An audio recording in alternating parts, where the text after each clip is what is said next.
والصلاة والسلام على أشرف الأنبياء والمرسلين سيدنا محمد صلى الله تعالى عليه وسلم وعلى آله وأصحابه أجمعين. فقد قال الله تبارك وتعالى في شان عظمة حبيبه الكريم: إن الله وملائكته يصلون على النبي يا أيها الذين آمنوا صلوا عليه وسلموا تسليما. اللهم صل على سيدنا شفيعنا حبيبنا نبينا مولانا محمد وبارك وسلم صلوا عليه صلاة وسلام عليك يا رسول الله صلی اللہ تعالی علیہ وسلم. اللہ رب العزت کا لاکھ لاکھ شکر احسان ہے کہ مالک مولا نے ہم تمام کو نماز فجر ادا کرنے کی توفیق عطا فرمائی، اور اللہ رب العزت کا احسان ہے کہ اس نے ہم تمام کو ماہ رمضان جیسا مہینہ عطا فرمایا، اور جن بندوں نے اس ماہ مبارک کی قدر کی، اس کے روزے رکھے، اللہ تبارک و تعالیٰ ان کے روزوں کو اپنی بارگاہ میں قبول فرمائے، اور ہر مسلمان مکلف مرد عورت کو ماہ رمضان مبارک کے روزے رکھنے کی توفیق عطا فرمائے. عزیزان محترم، جس طریقے سے عاقل بالغ مکلف پر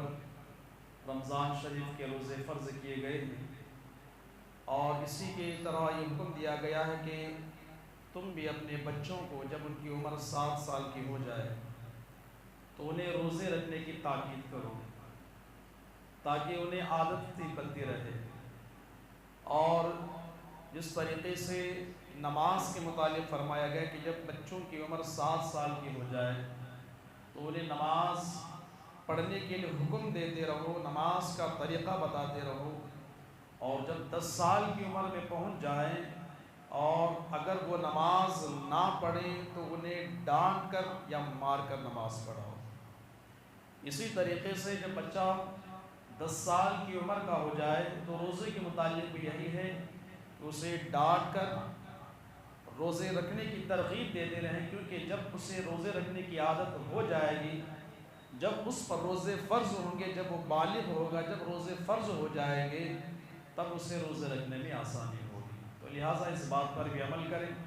چاہے بچہ تھوڑے دن آدھا دن رہنے کی کوشش کرے، کچھ نہ کچھ آہستہ آہستہ بچے کو اس کی عادت ڈالنے کی کوشش کرے. اللہ تعالیٰ ہم تمام کو اس پر عمل کی توفیق عطا فرمائے. جس طریقے سے روزے کے فضائل آپ حضرات سماعت فرماتے ہوئے آ رہے ہیں، اللہ کے حبیب سرور کائنات صلی اللہ علیہ وسلم ارشاد فرماتے ہیں کہ جب کوئی روزے دار کو پیٹ بھر روزہ افطار کراتا ہے تو پیارے آقا ارشاد فرماتے ہیں کہ اللہ رب العزت میرے حوض سے اسے پانی پلائے گا، اور فرماتے ہیں کہ جس نے حوض کوثر سے جو پانی پی لیا وہ کبھی پیاسا نہ ہوگا، اور اس کا ٹھکانہ جنت ہے. عزیزان محترم، پیارے آقا صلی اللہ تعالیٰ علیہ وسلم ارشاد فرماتے ہیں روزے دار کے لیے کتنی خوشخبریاں ہیں، ہم کتنے خوش نصیب ہیں کہ اللہ کے حبیب فرماتے ہیں کہ جب رمضان شروع ہوتا ہے تو جنت کے دروازے کھول دیے جاتے ہیں، اور اس رمضان کے لیے پورا سال 11 مہینے جنت کو سجایا جاتا ہے. اور پھر فرماتے ہیں کہ جنت میں درخت کے نیچے ایک ایسی ہوا چلتی ہے جو ان درختوں کے نیچے خوبصورت حوریں، سفید آنکھوں والی وہ حوریں کہ اگر ان کی ایک جھلک دنیا پر پڑ جائے تو اس کی خوبصورتی سے دنیا کے تمام تر لوگ بے ہوش ہو جائیں. وہ حوریں جن کی سفید آنکھوں والی سے بیان کیا گیا کہ وہ رب کی بارگاہ میں عرض کرتی ہیں کہ اے میرے مالک کے مولا، وہ بندے جو روزہ دار ہیں، اے پاک پروردگار عالم، ان سے ہمیں ٹھنڈک محسوس فرما اور ہمارے سے انہیں ٹھنڈک محسوس فرما. اور دعا کرتے ہیں. عزیزان محترم، یہاں تک کہ فرمایا جاتا ہے کہ وہ رب کی بارگاہ میں عرض کرتے ہیں اے مالک کے مولا، جنت میں ہمیں ان کی زوجیت میں عطا فرما. لہٰذا روزے دار کے لیے اللہ کے حبیب سرور کائنات صلی اللہ علیہ وسلم ارشاد فرماتے ہیں کہ جیسے ہی سحری کے وقت سے لے کر صبح تک اور پھر شام میں اللہ رب العزت کا ایک فرشتہ ندا دیتا ہے کہ ہے کوئی رب سے مانگنے والا، ہے کوئی سائل جو اس کا سوال پورا کیا جائے، ہے کوئی بیمار جو اپنی بیماری میں شفا طلب کرنے والا، اس کی بیماری میں شفا دی جائے۔ اور یہ بھی کہا جاتا ہے کہ اے شریروں اپنے شر سے باز آ جاؤ اور عبرت حاصل کرو۔ اور پھر فرمایا گیا کہ اس رات میں جو رات گزرتی ہے، ہر رات میں اللہ رب العزت 60,000 گنہگاروں کی مغفرت فرماتا ہے۔ اور ہر گھڑی میں، ہر رات میں اللہ رب العزت جب 60,000 گنہگاروں کی مغفرت فرماتا ہے، جب پورا مہینہ گزر جاتا ہے تو ان تمام مجموعی طور پر ملا کر عید کی رات میں اتنے ہی گنہگار بندوں کی پھر سے مغفرت فرماتا ہے۔ کس قدر رب کریم ہم پر کرم فرما رہا ہے۔ اور میرے پیارے آقا صلی اللہ تعالیٰ علیہ وسلم ارشاد فرماتے ہیں کہ اللہ تعالیٰ رمضان کی ہر گھڑی میں، فجر کے سحری کے وقت ہو یا افطاری کے وقت ہو، پیارے آقا ارشاد فرماتے ہیں کہ اللہ تعالیٰ ہر گھڑی میں 1,00,000 گنہگاروں کو جن پر جہنم واجب ہو چکی تھی ان کی مغفرت فرما دیتا ہے۔ اور پھر پورا رمضان گزرنے کے بعد جب آخری رات، جب عید کی رات ہوتی ہے اور عید کا دن ہوتا ہے، تمام مجموعے کو ملا کر پھر سے اللہ تبارک و تعالیٰ اتنے ہی گنہگاروں کی مغفرت فرما دیتا ہے۔ تو یہ مغفرت والا مہینہ ہے، برکت والا مہینہ ہے۔ ہم زیادہ سے زیادہ کوشش یہ کریں کہ کس طریقے سے ہم رب کو راضی کریں، کس طریقے سے ہم رب کا قرب حاصل کریں۔ اور پیارے آقا صلی اللہ علیہ وآلہ وسلم کے فرامین ہیں، میرے آقا ارشاد فرماتے ہیں کہ جس کو بزرگوں نے میرے آقا کے فرامین کو بیان فرمایا ہے کہ روزہ اور قرآن اللہ تعالیٰ کی بارگاہ میں سفارش کرے گی کہ اے مولا تعالیٰ تو ان کی شفاعت فرما دے، اس لیے کہ یہ دن میں مجھے یعنی روزہ رکھتا تھا، ہر حلال چیز سے اس نے مجھے روکے رکھا۔ اب آپ دن بھر کھانا کھاتے ہیں جو حلال ہے، پانی پیتے ہیں جو آپ کے لیے جائز ہے، جو چیز حلال اشیاء ہے، لیکن روزے کی حالت میں بندہ اس سے بھی بچتا ہے۔ تو روزہ کہتا ہے مولا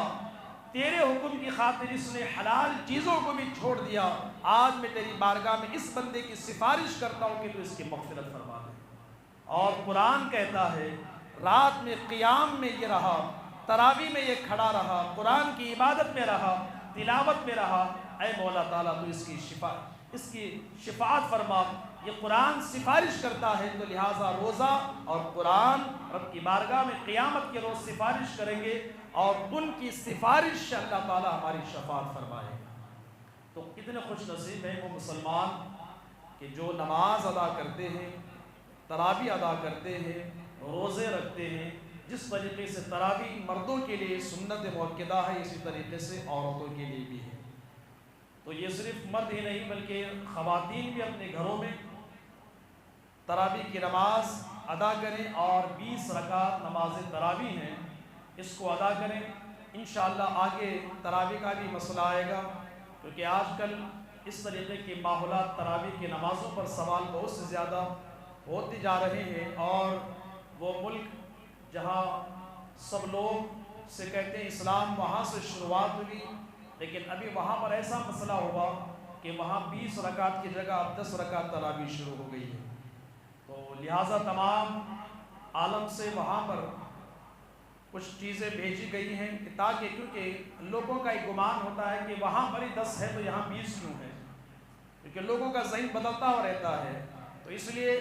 20 رکعت تراویح ہیں۔ اس سے قبل جو مسئلہ تھا لاک ڈاؤن وغیرہ کے، تو اس وجہ سے 10 ہوئی تھی، تو یہ وہیں پر ابھی بھی 10 ہی پر چالو ہو گئے ہیں۔ لہٰذا جس طریقے سے لوگ فتنہ ور ماحول میں چلتے جا رہے ہیں، تو ہمیں چاہیے کہ معلومات ہم حاصل کرتے رہیں صحیح طریقے سے، قرآن اور حدیث کی روشنی میں ہر نماز ہو، روزہ ہو، زکوٰۃ ہو، جو بھی چیزیں ہیں ہم قرآن اور حدیث کی روشنی میں معلوم کریں تو انشاءاللہ تعالی ہمارے لیے بہتر ہوگا۔ اب مسائل سماعت فرما لیں کہ اکثر لوگ سحری کا وقت ختم ہو جانے کے بعد بھی کھاتے پیتے رہتے ہیں۔ اب ہمارا گمان کیا ہے کہ جب تک ہماری مسجد کی اذان نہیں ہو جاتی کھاتے رہو اور پیتے رہو، کیونکہ بعض پہلے کے جو بڑے بڑے عمر دراز ہوا کرتی تھیں عورتیں، وہ اکثر وہ بیشتر ہمیں بھی کچھ باتیں ایسی یاد ہیں کہ کہتی ہیں کہ جو پورے روزے رکھتا ہے اس کے لیے ہے کہ وہ اذان تک بھی کھاتے رہے، یہاں تک کہ اذان پوری ہوتی ہوئی نظر آتی تب بھی کھاتا رہتا ہے۔ یاد رکھیں کہ جب سحری کا وقت جیسے ختم ہوا، اگر منہ میں لقمہ ہے تو فوراً اسے تھوک دے، جیسے سحری کا وقت ختم ہوا، اور اس کے بعد بھی وہ کھاتا رہا یہاں تک کہ سحری کا وقت ختم ہو گیا، تو سمجھ لیں اس کے بعد وہ پورا دن سمجھ لیں کہ وہ اپنے آپ میں روزہ ہے، لیکن وہ روزہ نہیں بلکہ وہ بھوکا ہے، اس کا روزہ قبول ہے، کیونکہ سحری اس نے وقت پر ختم نہیں کی تو اس روزہ شروعاتی نہیں ہوا۔ تو ہمیں اس بات کا خیال یہ رکھنا چاہیے کہ ہم لوگوں کا معاملہ یہ ہوتا ہے جہاں آخری اذان ہوتی ہے سحری ہم اس وقت ختم کرتے ہیں، اور افطاری میں جہاں پہلے آواز آتی ہے وہاں پر ہم شروع کر دیتے ہیں، یعنی اس قدر ہمارے معاملات ہیں۔ تو لہٰذا اس پر خیال کریں کہ جیسے ہی سحری کا وقت ختم ہو 1-2 منٹ پہلے ہی آپ ختم کر دیں، اور پھر اس کے بعد دعا میں مشغول ہو جائے، کیونکہ یہ قبولیت کا وقت ہوتا ہے، سحری اور افطاری دعاؤں کی مقبولیت کا وقت ہوتا ہے۔ اب دوسرا مسئلہ یہ ہے کہ جیسے گرد و غبار، دھواں، دھول، اور اسی طریقے سے راستے میں چلنے والی سواریوں سے جو گرد اڑتی ہے، دھول اڑتی ہے، اور مکھی، یہ وہ چیزیں ہیں کہ اگر وہ حلق میں چلا جائے، اس کا دھواں یا دھول حلق میں چلا جائے، کیونکہ یہ ہم نے جان بوجھ کر نہیں لیا ہے، اب راستے میں ہم جا رہے ہیں، آگے سے کوئی گاڑی گئی تو جس سے دھواں نکلتا ہے یا پھر دھول اڑتی ہے، اگر وہ منہ میں چلی گئی تو اس سے روزہ نہیں جائے گا۔ اسی طریقے سے آٹا پیسنے والا، اگر وہ آٹے کا دھول، دھواں وغیرہ اور دوسری چیزیں اسی طریقے سے اگر حلق میں بھی چلی گئی تو روزہ نہیں جائے گا۔ اور اس طریقے سے یہ بھی بات یاد رکھ لیں کہ جیسے میں نے اس سے قبل ہی بتایا تھا کہ گھروں میں اگر بتی، لوبان وغیرہ سلگاتے ہیں تو اس سے پرہیز کرنا چاہیے، خوشبو اگر سونگھ رہے ہیں تو روزہ نہیں جائے گا، اگر منہ قریب لے جا کر اس دھویں کو اپنی سانس سے کھینچتا ہے تو اس کی وجہ سے اس کا روزہ ختم ہو جائے گا۔ تو لہٰذا ان باتوں پر خیال رکھیں، اللہ تعالی ہم تمام کو سننے زیادہ عمل کرنے کی توفیق رفیق عطا فرمائے۔ پروردگار عالم کی بارگاہ میں دعا ہے کہ اللہ رب العزت ہم تمام کے روز